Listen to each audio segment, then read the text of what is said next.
Bagaimana kita bisa membedakan musibah, cobaan, bencana, atau azab? Seperti ujian dosen. Misalnya virus corona yang sedang merebak sehingga dampaknya pada kaum muslimin, khususnya muslimin di Indonesia yang tidak dapat melaksanakan ibadah umroh. Pertanyaan dari Bapak Ridwan Ahmad Faizin Emrian Abidin, Bandung. Ternyata ini pertanyaan kolektif. Misalnya saya demam, dari mana saya bisa membedakan demam saya itu menghapus dosa, atau demam laknat, atau demam ujian iman, atau demam itu dari mana saya bisa tahu? Oh, kalau demamnya cuman 36 derajat Celcius itu menghapus dosa. Kalau 40 derajat itu laknat. Kalau 100 derajat kebakaran. Di mana kita bisa tahu?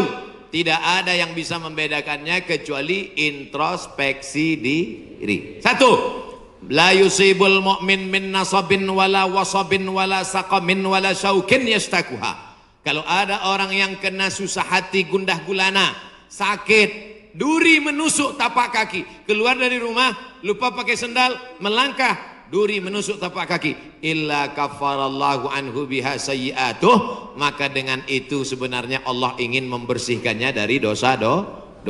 Makanya kita selalu husnuzan. Ana, dalam hadis kursi apa kata Allah?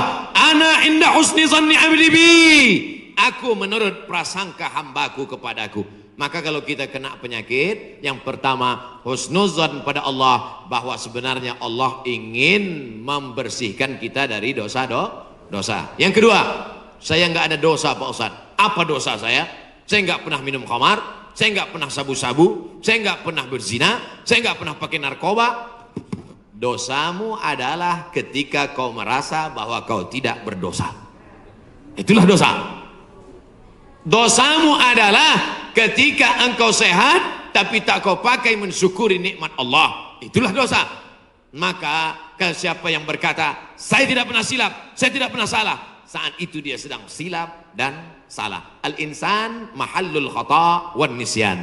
Manusia tempatnya silap, lupa dan salah. Yang kedua, ketika kita sakit, sebenarnya Allah ingin mengangkat derajat kita, karena sebetulnya amal kita tidak cukup. Kita sudah ditempatkan di tempat surga Jannatul Firdaus, tapi ketika malaikat ditanya, sudah cukupkah amalnya? Belum. Beri dia ujian supaya amalnya mencukupkan dia dengan amal sabar. Ada amal yang lebih tinggi dari tahajud, lebih hebat daripada jihad. Apa dia? Innama yuwaffas sabiruna ajrahum bighairi hisab. Amal sabar, menerima musibah, tidak caci maki, sumpah serapah. Yang ketiga, bisa jadi laknat Allah. La ta'murunna bil ma'ruf, mestinya kau tolong saudaramu yang ada di Uighur, mestinya kau bantu saudaramu yang sedang teraniaya di India, tapi mulutmu diam, kau tak mau menolong. Ketika musibah dikirimkan Allah dalam bentuk bencana, ternyata yang kena bukan yang jahat-jahat saja, yang baik-baik pun ikut juga kena. Maka tidak ada cara lain kecuali mohon ampun, minta ampun, taubat nasuha kepada Allah Subhanahu wa ta'ala. Oleh sebab itu maka yang bisa membedakannya hanya Allah, dan kita hanya berhusnuzon kepada Allah Subhanahu wa ta'ala. Apabila kita sudah baca amalan-amalan penangkal musibah, tapi musibah masih saja terus datang, bagaimana sikap kita sebagai muslim? Man lam yardha bi qada'i, siapa yang tidak ridha menerima takdirku, walam yasbir bi balai, siapa yang tidak sabar menerima ujianku, falyatlub rabban siwaya, carilah Tuhan selain aku. Ada Tuhan selain Allah? La ilaha illallah. Maka kita tidak ada cara lain kecuali ridha, ikhlas, terima ketetapan Allah. Makanya ketika bangun pagi apa doanya? Raditu billahi rabba, aku ridha menerima Allah sebagai Rabb. Apapun yang kau beri aku terima ya Allah. Wabil islami dina, aku ridha Islam sebagai agamaku. Apapun perintah dan larangan Islam ku amalkan. Wabi Muhammadin nabiyya wa rasula, aku ridha Muhammad sebagai rasulku. Maka kita ikut sunnah Rasulullah Muhammad sallallahu alaihi wasallam. Terjadi juga ridha. Tapi kalau terjadi karena kurang usaha, hukum sebab akibat. Sudah disimpan uang di dalam dompet, dompetnya dikunci, dompetnya dalam laci, lacinya dikunci, lacinya dalam lemari, lemarinya dikunci, lemarinya dalam kamar, kamarnya dikunci, kamarnya dalam rumah, rumahnya dikunci, rumahnya dalam komplek, kompleknya dikunci, hilang juga. Terus mau ngamuk. Tidak ada cara lain kecuali ridha kepada Allah. Tapi kalau punya sepeda motor nggak dikunci, malah berhenti, mesinnya hidup, kuncinya diletakkan, terus sibuk beli ngobrol, beli kangkung 2 ikat, ngobrolnya 2 jam. Ketika dilihat hilang. Terus ketika hilang suaminya nanya, mana motor kita? Ridho mas. Itu bukan ridho, goblok. Mohon maaf saya keceplosan. Oleh sebab itu maka tetap ada Ahlus Sunnah wal Jamaah mengajarkan kita ada namanya al-kasbu wal ikhtiar. Bahasa kitanya namanya usaha. Kalau pemerintah menyuruh pakai masker, usaha. Jangan tidak ikut. Suruh cuci tangan sering. Sebetulnya kita nggak perlu belajar masalah cuci tangan. Ada nggak ada virus kita tetap cuci tangan, betul? Subuh cuci tangan, zuhur cuci tangan, asar cuci tangan, maghrib cuci tangan, isya cuci tangan, tahajud cuci tangan, witir cuci tangan, duha cuci tangan. Orang Islam paling sering cuci tangan. Makanya saya heran kalau sampai anak-anak kita diajarkan, mama siapkan gayung sama sabun. Untuk apa nak? Hari cuci tangan internasional. Loh, kita nggak perlu diajari cuci tangan. Nanti takutnya 20 tahun akan datang ada lagi namanya Hari Cebok Nasional. Dari 14 abad yang lalu kita sudah bersih, betul? Tidak akan ada bakteri bersarang di ujung-ujung jari kita karena kita paling sering cuci tangan. Tidak akan ada bakteri yang bersarang di ujung kuku kita karena kita paling potong kuku hari Jumat. Kalau seminggu tak akan mungkin kukunya panjang. Makanya Nabi berkata, asfaraka, kukumu kenapa panjang? Inna syaitana yaqudu ma tala minha. Setan duduk di kuku yang panjang. Makanya pertama yang dijaga dalam Islam adalah kebersihan. Kuman datang, binatang dipotong. Setelah dipotong darahnya keluar karena ternyata bakteri ada di dalam darah. Setelah darahnya keluar, dipotong-potong, dicuci sampai 4 kali. Ibu, saya tidak punya saudara perempuan. Waktu masih kecil di rumah, bantu ibu di rumah, saya disuruh cuci. Selamat, cuci daging, saya cuci. Kalau ayam 2 kali, kalau kambing 4 kali. Kenapa gitu mak? Ayam kakinya 2, kambing kakinya 4. Saya nggak tahu anak kecil. Sekarang saya baru tahu. Ternyata ayam dagingnya putih, darahnya nggak banyak. 2 kali sudah bersih. Tapi kambing sekali masih merah, 2 kali masih merah, 3 kali agak pucat, 4 kali bersih. Setelah itu baru dimasukkan, dibuang airnya, disolawatkan, baru dimasak. Mereka tidak, kambing tidak dipotong, kambing matinya di stunning. Ada pistol, tapi pelurunya nggak keluar, ditahan. Itu skalanya 8, ditembakkan ke kening sapi, tembak ke kening sapi, sapinya mati, darahnya nggak keluar. Kalau sampai 8 mati, tapi kalau 7 bodoh aja. Itu sapi-sapi dari Australia yang datang ke tempat kita yang liar seperti banteng, itu ditembak otaknya skala stunning 7. Bodoh. Ibu kalau ada bapak yang liar, tembak skala itu. Mas, mama mau pergi arisan, pel lantai, mandikan anak, dan papa. Nah itu udah kena stunning. Jangan diamal.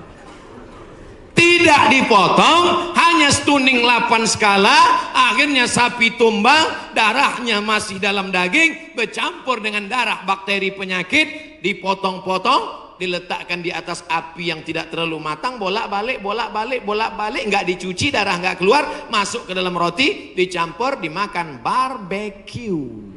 Habis dimakan, kena penyakit, Medco. Ko sapi, med gila, medco sapi gila. Sapi aja yang halal bisa menjadi penyakit, apalagi yang dimakan kelelawar, Batman. Maka kita disuruh kulu, makanlah. Tapi yang dimakan itu apa? Min thayyibat. Thayyib artinya baik, baik. Dulu thayyib baik, sekarang thayyib nggak pulang. Mohon maaf Pak Thayyib nyantur sini. Bagaimana caranya bisa membubarkan tempat hiburan malam? Karena saya yakin di tempat seperti ini adalah pusatnya maksiat. Semua hiburan malam mesti ada izin dari Majelis Ulama Indonesia, tokoh adat, tokoh masyarakat, dan disetujui oleh Polsek. Setuju? Jadi siapa yang mau buat hiburan malam nikah anaknya, dia ngurus surat 3. Pertama, rekom dari MUI. Pak Ketua MUI Kecamatan, ya nanti malam mau pesta anak saya. Kata MUI, apa hiburannya? Ada keyboard tunggal. Lagunya apa? Ini lagunya. Ini pulang-pulang berbadan 2. Jangan. Terobah sama selawat. Selawat. Setelah MUI setuju, datang ke tokoh adat Sunda. Ini Pak tokoh adat, apa lagunya? Ini lagu ya, buat satu lagu adat yang mengingatkan supaya kita tetap menjaga adat sopan santun. Oke, tambah lagu religi satu, lagu adat. Datang ke Polsek, Pak Polsek, oke setuju, jam 10 tutup. Bisa apa nggak bisa? Bisa. Jangan suruh saya datang ceramah ke situ, nanti mereka sudah mabuk baru datang saya, assalamualaikum. Nggak bisa. Ini amar ma'ruf nahi mungkar ini bukan cuma tugas ustadz, tapi tugas kita bersama. Di masjid ustadz menyampaikan ceramah, bapak ibu memfasilitasi, anaknya nikah, perbuatannya baik, sakral, menghalalkan yang haram. Tapi dalam itu dia sudah melakukan perbuatan haram, menyediakan narkoba, menyediakan pesta sampai malam. Insya Allah kalau sepakat yang 3, polisi, tokoh agama, tokoh adat, DPR tingkat kabupaten provinsi, peraturan daerah, pesta keramaian hanya boleh sampai jam 9 malam. Lewat dari itu pengawasan polisi boleh menangkap. Bisa atau tidak bisa? Bisa. Makanya kita harus berjamaah menangkal ini semua. Insya Allah kalau sudah orang-orang masjid duduk memilih wakil-wakil rakyat yang juga peduli, maka akan terwujud negeri kita tetap menjadi baldatun thayyibatun wa rabbun ghafur. Makanya sebarkan pengajian. Siapapun ustadz yang datang ngaji, Ustadz Jujun Junaidi ngaji, Ustadz Abdul Somad ngaji, Ustadz ngaji, datang duduk diam dengar. Ada snack makan, nggak ada istighfar.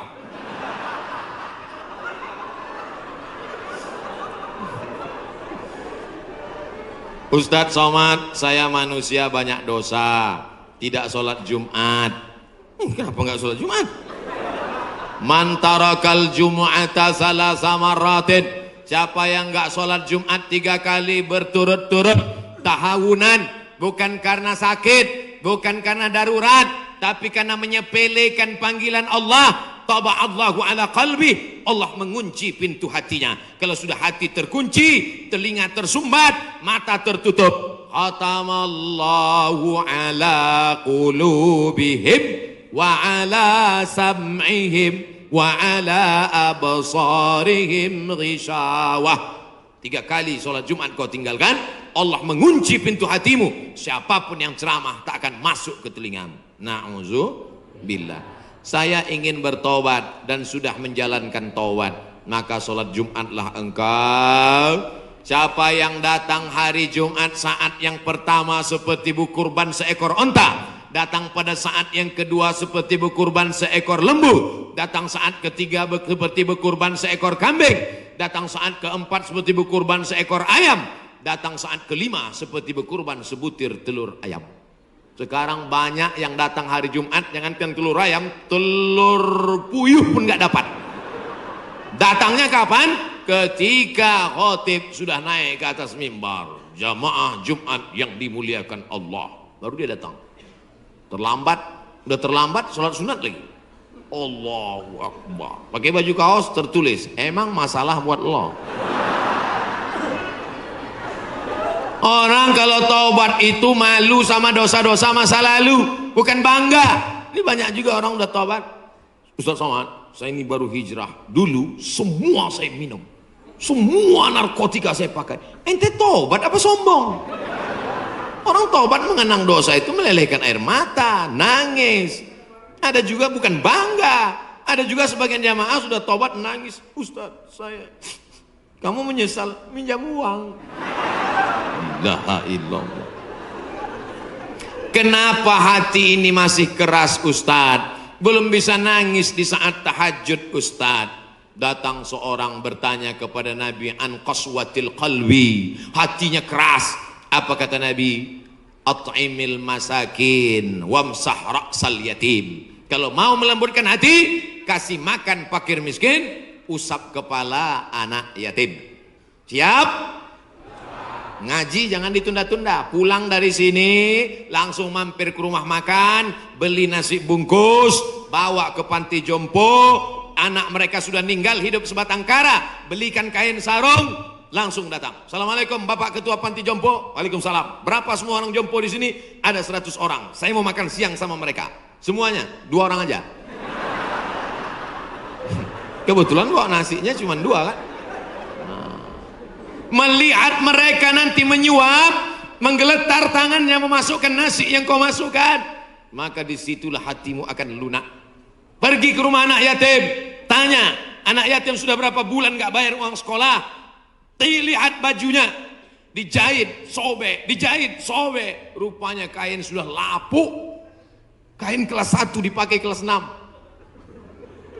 Belikan bajunya, senangkan hatinya. Nabi yang mengasih resep ini, an qaswatil qalbi. Azab yang paling hebat bukan miskin, azab yang paling dahsyat bukan susah.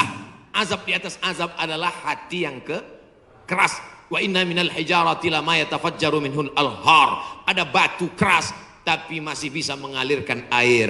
Wa inna minha lama yahbitu min khasyatillah. Ada batu yang keras tapi hancur berkeping ketika takut kepada Allah. Di atas bukit Tursina, saya ketika naik ke atas bukit Tursina di Mesir, tempat Nabi Musa menerima wahyu, itu nampak batu-batu hancur. Kata imam masjid yang ada di atas, inilah batu yang hancur saat takut kepada Allah SWT. Tapi kalau sudah hati menjadi keras, maka tak akan meleleh apa-apa.